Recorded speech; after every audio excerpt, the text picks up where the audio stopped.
won't work. It won't work. Punjab is a different area. Look at it. Everywhere the BJP is putting through. Why not in Punjab?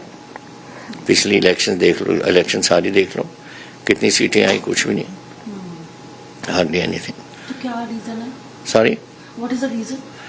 Reason is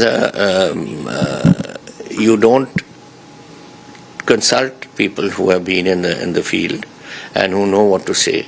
देखिए, decisions are taken at the upper level. Even in the Congress it was taken at the upper level.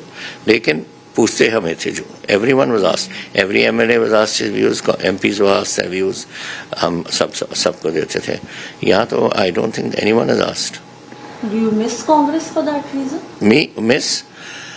No, the system I think was different. I miss the system, the broader type of consultation that used to go on over there. I mean, I was, for instance, PCC president 3 times. Okay, लेकिन it doesn't mean that only what I said went. They would ask other MPs, they'd ask other MLAs, then they discuss it with me. Okay, this is what people are saying, and I'd say yes, they are correct, I'm wrong. You know, you were open to these things. You mean to say there was more democracy? There's more democracy. Democracy and the value of experience. I think that is what is, which I find is lacking here. Are you missing Congress? Do you miss? Well, I've been a long time. I've seen that I had to leave the Congress once before. If you remember in 1984 when Blue Star took place.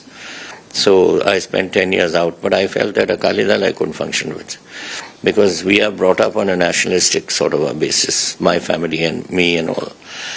But Akali Dal, I always say, their thought process ends at the Ghaggar River, which is the dividing area between where the Punjab border ends. They don't go beyond that. Till now, of course, times have changed. When I was in the Akali Dal, a lot of people hadn't seen Delhi from the Akali Dal. तो सोचें क्या हुआ. So I'm talking of 85, 86, that time of period. But so it is a very different system. Every party has its system of working, but their thought process stops at the Ghaggar. That's the end of their thought process. Congress is more flexible in taking views. BJP, I find, is a bit rigid in its approach.